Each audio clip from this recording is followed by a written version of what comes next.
ವೀಕ್ಷಕರ ನಮಸ್ಕಾರ. Team India ತಂಡದ ಮುಖ್ಯ ಬೌಲರ್ ಆಗಿದ್ದ ಮೊಹಮ್ಮದ್ ಸಿರಾಜ್ ಅವರು ಇದೀಗ ವೀಕ್ಷಕರ ವಿಶ್ವ ದಾಖಲೆಯನ್ನು ಬರೆದಿದ್ದು, ಹಾಗೆ ಮೊಹಮ್ಮದ್ ಸಿರಾಜ್ ಅವರು 6 ವಿಕೆಟ್ ಕಬಳಿಸಿ ಮಿಂಚಿದ್ದಾರೆ. ಇನ್ನು ವೀಕ್ಷಕರ ಮೊಹಮ್ಮದ್ ಸಿರಾಜ್ ಅವರ ದಾಳಿಗೆ ತತ್ತರಿಸಿದ ಲಂಕಾ ಪಡೆಯ ವೀಕ್ಷಕರ ಈ ಒಂದು ವಿಡಿಯೋದ ಸಂಪೂರ್ಣ ವರದಿಯನ್ನು ತಿಳಿಯೋದಕ್ಕಿಂತ ಮುಂಚಿತವಾಗಿ ಮೊಹಮ್ಮದ್ ಸಿರಾಜ್ ಅವರ ಈ 6 ವಿಕೆಟ್ ಪ್ರದರ್ಶನಕ್ಕೆ ದಯವಿಟ್ಟು ಈಗಲೇ ವಿಡಿಯೋಗೊಂದು ಲೈಕ್ನ ಮಾಡಿ, ಹಾಗೆ ಟೀಮ್ ಇಂಡಿಯಾ ತಂಡದ ಬೌಲರ್ಸ್ಗಳಲ್ಲಿ ನಿಮಗೆ ಯಾರು ಉತ್ತಮವಾದ ಬೌಲರ್ಸ್ ಎಂದು ಈಗಲೇ ದಯವಿಟ್ಟು ಕಮೆಂಟ್ನ ಮಾಡಿ ತಿಳಿಸಿ. ಹೌದು ವೀಕ್ಷಕರೇ, ಭಾರತ ತಂಡದ ಪರವಾಗಿ ಪ್ರತಿಯೊಂದು ಪಂದ್ಯದಲ್ಲಿ ಮೊಹಮ್ಮದ್ ಸಿರಾಜ್ ಅವರು ಉತ್ತಮವಾಗಿ ಪ್ರದರ್ಶನ ನೀಡುತ್ತಾರೆ. ಇನ್ನು ವೀಕ್ಷಕರೇ, ಜಸ್ಪ್ರೀತ್ ಬುಮ್ರಾ ಅವರೊಂದಿಗೆ ಮೊಹಮ್ಮದ್ ಸಿರಾಜ್ ಅವರು ಟೀಮ್ ಇಂಡಿಯಾ ತಂಡಕ್ಕೆ ಸಾಥ್ ಕೊಡುತ್ತಿದ್ದು, ಹಾಗೆ ವೀಕ್ಷಕರೇ ಮೊಹಮ್ಮದ್ ಸಿರಾಜ್ ಅವರು ಶ್ರೀಲಂಕಾ ತಂಡದ ವಿರುದ್ಧ ದಾಖಲೆಯನ್ನು ಬರೆದಿದ್ದಾರೆ.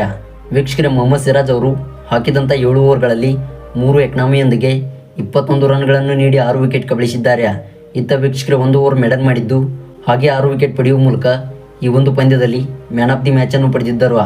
ವೀಕ್ಷಕರೇ, ಮೊಹಮ್ಮದ್ ಸಿರಾಜ್ ಅವರು ಈ ರೀತಿಯಾಗಿ ಪ್ರದರ್ಶನ ತೋರಿದ್ದು ಏಷ್ಯಾ ಕಪ್ನಲ್ಲಿ. ಹೌದು ವೀಕ್ಷಕರೇ, ಸೆಪ್ಟೆಂಬರ್ 17, 2023 ರಂದು ಭಾರತ ಹಾಗೂ ಇಂಡಿಯಾ ತಂಡವು ಏಷ್ಯಾ ಕಪ್ನ ಫೈನಲ್ ಹಂತದಲ್ಲಿ ಮುಖಾಮುಖಿಯಾಗಿದ್ದವು. ವೀಕ್ಷಕರೇ, ಏಷ್ಯಾ ಕಪ್ನ 13ನೇ ಪಂದ್ಯದಲ್ಲಿ ಈ 2 ತಂಡಗಳು ಮುಖಾಮುಖಿಯಾಗಿದ್ದವು. ವೀಕ್ಷಕರೇ, ಈ ಒಂದು ಪಂದ್ಯವು ಪ್ರೇಮ್ದಾಸ್ ಅಂತಾರಾಷ್ಟ್ರೀಯ ಕ್ರಿಕೆಟ್ ಮೈದಾನದಲ್ಲಿ ನೆರವೇರಿತ್ತು. ಈ ಒಂದು ಪಂದ್ಯದಲ್ಲಿ ಟಾಸ್ ಗೆದ್ದು ಮೊದಲು ಬ್ಯಾಟ್ ಮಾಡಿದ್ದ ಶ್ರೀಲಂಕಾ ತಂಡವು ಕೇವಲ 50 ರನ್ಗಳಿಗೆ ಆಲ್ಔಟ್ ಆಯಿತು.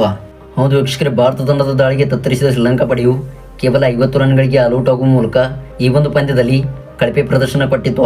ಇನ್ನು ವೀಕ್ಷಕರೇ, ಈ ಒಂದು ಗುರಿಯನ್ನು ಬೆನ್ನಟ್ಟಿದ್ದ ಭಾರತ ತಂಡವು 10 ವಿಕೆಟ್ಗಳ ಭರ್ಜರಿ ಗೆಲುವು ದಾಖಲಿಸಿ ಈ ಒಂದು ಫೈನಲ್ ಪಂದ್ಯವನ್ನು ಗೆದ್ದುಕೊಂಡಿತ್ತು. ವೀಕ್ಷಕರೇ, ಈ ಒಂದು ಪಂದ್ಯದಲ್ಲಿ ಮೊಹಮ್ಮದ್ ಸಿರಾಜ್ ಅವರು ವಿಕೆಟ್ ಪಡೆದಂಥ ಆಟಗಾರರು. ವೀಕ್ಷಕರ ಮೊದಲನೆಯ ವಿಕೆಟ್ ಪಾತುಮ್ ನಿಸಂಕ, ಹಾಗೆ ವೀಕ್ಷಕರ 2ನೇ ವಿಕೆಟ್ ಕುಸಾಲ್ ಮೆಂದಿಸ. ಇನ್ನು ವೀಕ್ಷಕರ 3ನೇದಾಗಿ ಸಮರ ವಿಕ್ರಮ, ಹಾಗೆ ವೀಕ್ಷಕರ 4ನೇದಾಗಿ ಚರಿತ್ ಅಸಲಂಕ.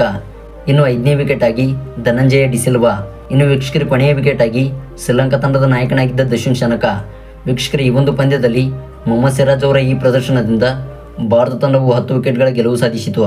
ಇನ್ನು ಮುಂದೆ ಬರುವ ಶ್ರೀಲಂಕಾ ವಿರುದ್ಧದ ODI ಹಾಗೂ T20 ಸರಣಿಯಲ್ಲಿ ಮೊಹಮ್ಮದ್ ಸಿರಾಜ್ ಅವರು ಭರ್ಜರಿಯಾಗಿ ಪ್ರದರ್ಶನ ನೀಡುವ ಲೆಕ್ಕಾಚಾರದಲ್ಲಿದ್ದಾರೆ. ವೀಕ್ಷಕರು, ಇದಾಗಿತ್ತು ಇವತ್ತಿನ ಸ್ಪೋರ್ಟ್ಸ್ ಅಪ್ಡೇಟ್ಸ್.